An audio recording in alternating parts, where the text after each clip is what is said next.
the one and only Botticelli. Botticelli and Raphael, shirts and trousers. நாளை விண்ணில் செலுத்தப்படவுள்ள GSLV rocket மற்றும் செயற்கைக்கோள்களின் சிறப்புகள் குறித்த தகவல்களை வழங்குவதற்காக செய்தியாளர் பால வெற்றிவேல் நம்மோடு இணைந்திருக்கிறார். பாலன், அவங்க கிட்ட வர அதற்கு முன்னதாக விண்வெளி ஆராய்ச்சியில் பல சாதனைகளை படைத்து வரும் இஸ்ரோ நாளை காலை புதிய மைல்கல்லை எட்டவிருக்கிறது.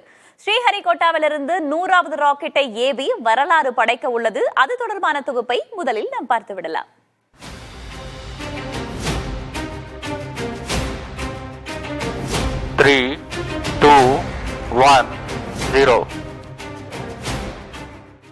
இந்திய விண்வெளி ஆராய்ச்சி நிறுவனமான இஸ்ரோ சந்திரயான், மங்கள்யான் உள்ளிட்ட திட்டங்களால் இந்தியாவின் பெருமையை உலகறிய செய்திருக்கிறது. ஸ்ரீஹரிகோட்டா ஏவுதளத்திலிருந்து இதுவரை 99 ராக்கெட்டுகள் விண்ணில் ஏவப்பட்டுள்ள நிலையில் 100வது ராக்கெட்டை நாளை காலை விண்ணில் ஏவ உள்ளது. 27 மணி நேர கவுண்டவுன் தொடங்கிய நிலையில் NVS-02 செயற்கைக்கோள்களுடன் GSLV F-15 ராக்கெட்டை விண்ணில் செலுத்த ஏற்பாடுகள் தயார் நிலையில் உள்ளன.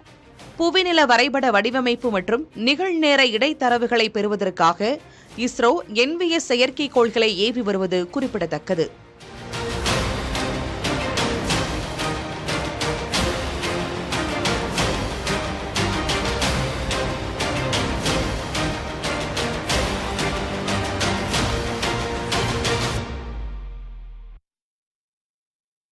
ஸ்ரீஹரிகோட்டாவிலிருந்து 100வது ராக்கெட்டை ஏவி வரலாறு படைக்க இருக்கிறது இஸ்ரோ. இந்த தருணத்தில் நாளை ஏவப்பட உள்ள GSLV ராக்கெட் மற்றும் செயற்கைக்கோள்களின் சிறப்புகள் குறித்து வரைகலை மூலமாக விளக்குவதற்காக நம்முடைய இணைந்திருக்கிறார் செய்தியாளர் பாலவெற்றிவேல்.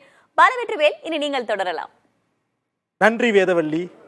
GPS தொழில்நுட்பம், இணையமும் செயற்கைக்கோளும் இந்த தலைமுறைக்கு கொடுத்த ஒரு பெரிய கொடை என்றே சொல்லலாம். பொதுவாக ஸ்மார்ட் போன் பயன்படுத்துகிற எல்லாருக்குமே GPS அப்படிங்கிற அந்த கூகுள் மேப்லாம் பயன்படுத்தி பல இடங்களுக்கு நம்ம போகிறதையும் பார்க்க முடியாத பல இடங்களையும் நில அமைப்புகளையும் பார்க்கறதையும் நம்ம தொடர்ச்சியாக வச்சுட்டு இருக்கோம். அந்த GPS தொழில்நுட்பம்னால பல விதமான தொழில்நுட்பங்கள், அதாவது ஆப்லேயே எடுத்துட்டோம் அப்படின்னா இப்போ ஜொமேட்டோ, ஓலா போன்றவையெல்லாம் கூகுள் மேப் போன்ற அந்த நில வரைபட GPS அமைப்புகள் பொறுத்து தான் இயங்குது. இவ்வளவு நாட்களாக அமெரிக்காவினுடைய GPS சிஸ்டத்தையும் ஐரோப்பாவினுடையதையும் நம்ம பயன்படுத்திட்டு வந்த நிலையில் நாவிக் என கூறப்படுகின்ற இந்திய நில வரைபட அமைப்பு முறைமை உருவாக்கப்பட்டு அதில் இப்போ 4 செயற்கைக்கோள்கள் மேலே சுற்றிட்டு இருக்கு. 5வதாக ஒரு செயற்கைக்கோளை அனுப்புவதற்காக இஸ்ரோ திட்டமிடப்பட்டிருக்கு. அதன் மூலமாக, அதாவது NVS-02 அப்படிங்கிற ஒரு செயற்கைக்கோளை விண்ணில் அனுப்புவதற்காக GSLV F-15 ராக்கெட் விண்ணில் பாயுது. முதல்ல GSLV ராக்கெட் எப்படி அதனுடைய சிறப்பம்சங்கள் குறித்து நம்ம பார்க்கலாம். ஸ்ரீஹரிகோட்டாவில் இருந்து ஏவப்படும் 100வது ராக்கெட் என்கிற ஒரு பெருமையை பெறுது.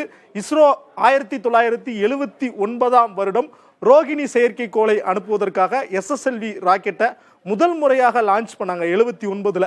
இப்போ 2025ல் நம்ம 100 அப்படிங்கிற ஒரு எண்ணை தொட்டிருக்கோம். இது சாதாரண ஒரு விஷயம் கிடையாது.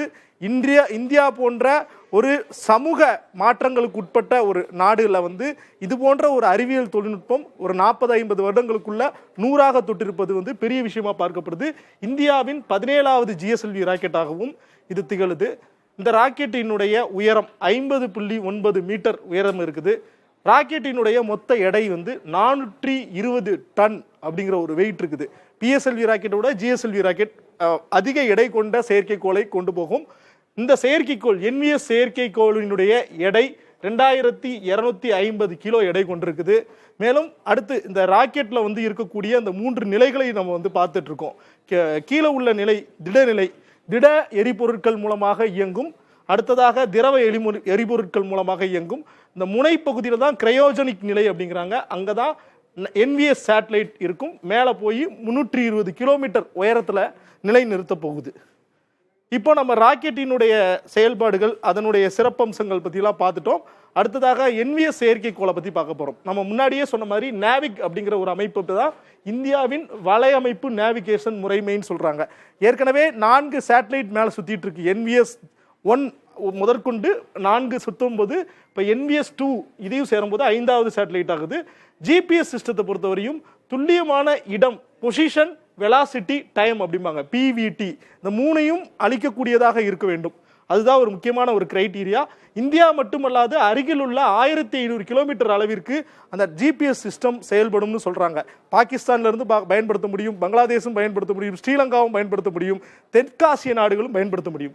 L1 L5 எஸ் பேண்ட் அப்படின்னா அந்த ஃப்ரீக்வன்சி அந்த ரேஞ்சுக்கு வந்து அதை பயன்படுத்த முடியும். அந்த பர்பஸ்க்கு வந்து பொதுமக்கள் மட்டுமல்லாது நாட்டினுடைய பாதுகாப்பு துறைக்கும் பயன்படுத்தலாம் சொல்றாங்க. மொத்தமான பயன்பாடுகள் பற்றி பாதுகாப்பு துறைக்கு இதனுடைய முக்கியமான பயன்பாடு மிலிட்டரி பர்பஸ். அடுத்து போக்குவரத்து மேலாண்மை. இப்போ மேப்லலாம் பார்த்து தான் நம்ம டிராஃபிக் ஜாம் எவ்வளோ இருக்குது அப்படின்னு தெரிஞ்சுக்கிறோம். ஸோ போக்குவரத்து மேலாண்மை ஒரு முக்கியமானது பார்க்குது. நில வடிவமைப்பு, நிலம் வந்து எந்த மாதிரி ஒரு மாற்றத்திற்கு உள்ளாகுது அப்படிங்கிறத துல்லியமாக பார்க்க முடியும். அடுத்ததாக விவசாயத்திற்கும் பயன்படுறதாக கூறுறாங்க.